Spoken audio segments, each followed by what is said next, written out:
in Indonesia and the world. Constitutional amendment in Indonesia and the world. And the reason why I want to use this title for my remarks, which I have put together as I was listening to you this morning, is because I think it's important to situate the Indonesian experience against the backdrop of the experience of other constitutional states around the world, so that we can better understand how we amend constitutions, why it's so important to have a good amendment process. I study amendment from a comparative perspective. I live and I work in the United States, but I'm from Canada. And I have learned that I better understand Canada, my home country, by learning about others, to see how we are unique and how we are the same. And similarly, I think it might be helpful for you, and also for me, to compare the Constitution of Indonesia with how we see other countries do things.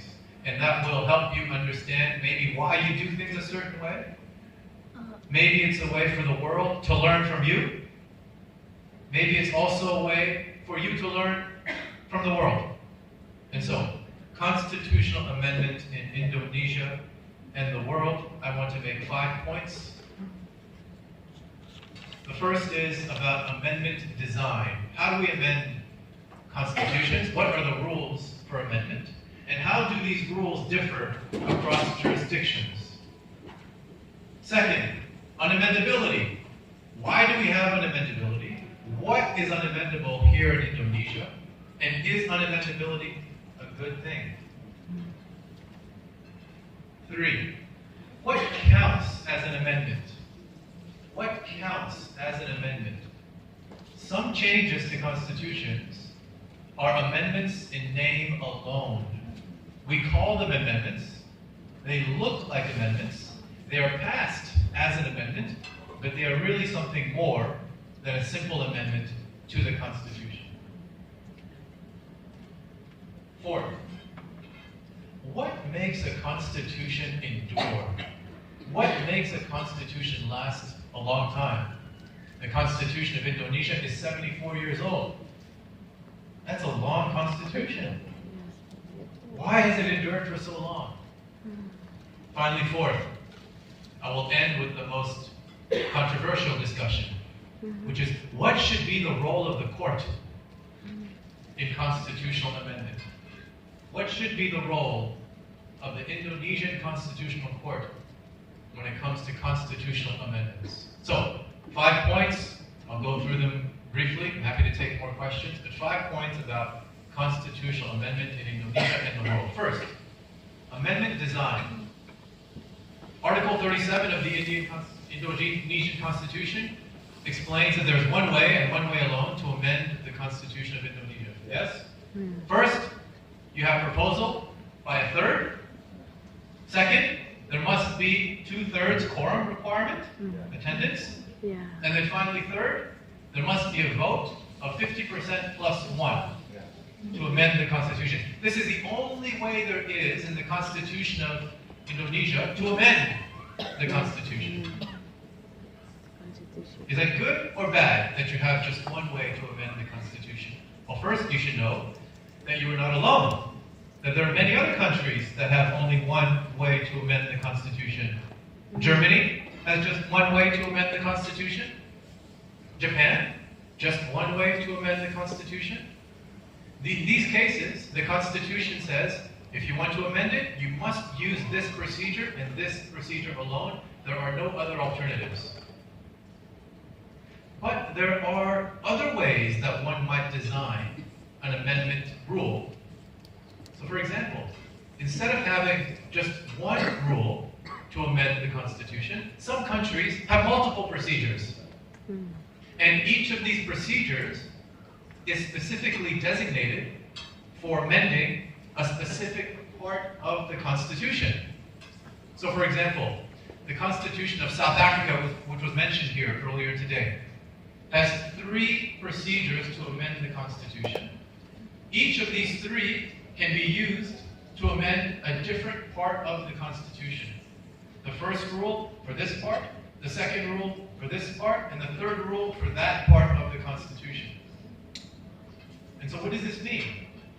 Well, what's interesting is that each of the three procedures of amendment is harder than the next.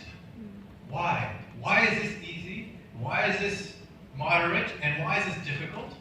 Well, because each of these different parts of the Constitution is more important than the other.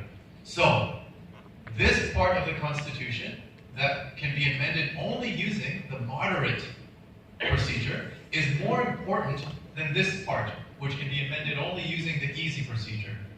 And this part of the Constitution that can be amended only with the hardest amendment rule is more important than this part and this part. So you see the design here is a hierarchy of constitutional norms. The harder it is to amend a part of the Constitution, the more we value it.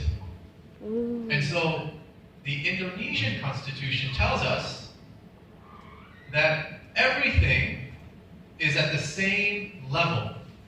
There's one rule to amend the Constitution. All of those rules that are amendable are equally valid, equally important.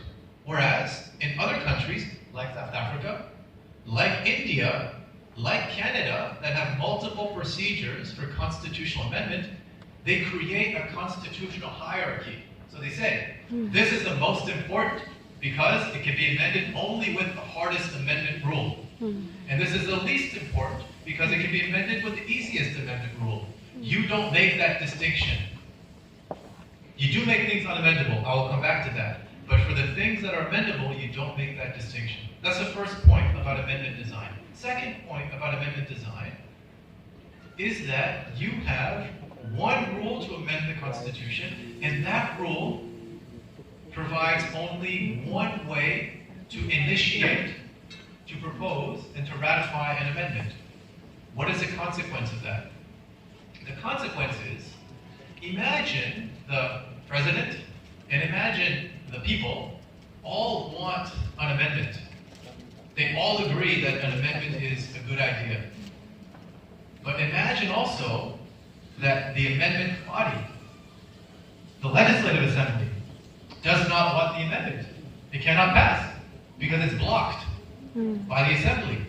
And so this is one consequence of having one amendment procedure, is that if the path to amendment is blocked, there can be no legal amendment. That is why some countries have multiple procedures for amendment that allow different actors to initiate an amendment. So for example, in France, you can initiate and ratify an amendment in the legislature. But the president can also initiate an amendment if the legislature is obstructing the amendment. So this is a second comparative point about the Indonesian amendment design, is that it might be a good idea to have just one procedure because it's clear, it's predictable, and you know exactly what to do if you want to amend the Constitution. On the other hand, the disadvantage of a single procedure that creates only one path to change is that if that path is blocked, there is no lawful way to change the Constitution. Second point, unamendability. Your Constitution makes 2 or 3 things unamendable, I guess depending on how you count. The unitary form of the state, the Republican character of the state, and the preamble. Maybe we can debate the preamble, but I think those are the 3 things that your Constitution makes unamendable. Unamendability can be used for many different purposes. It can be used to transform a state. So for example, the Constitution of Bosnia and Herzegovina makes all human, political, and civil rights unamendable. Why? This is an effort to help transform the state from a time when rights and liberties were compromised and undermined to a future where now these rights are all unamendable, uninfringible, undiminishable, and we hope that this will create a better tomorrow. This is the same reason why the Constitution of Germany, the Basic Law, makes human dignity inviolable. That was a response to the horrors of the Nazi Party. And so in the aftermath of the Second World War, the imposition of the Constitution, drafted in tandem with Germans, this rule was put in the Constitution to help transform the German state into a state that was rights infringing into a state that is rights enforcing. You can also put unamendability in the Constitution to preserve something valuable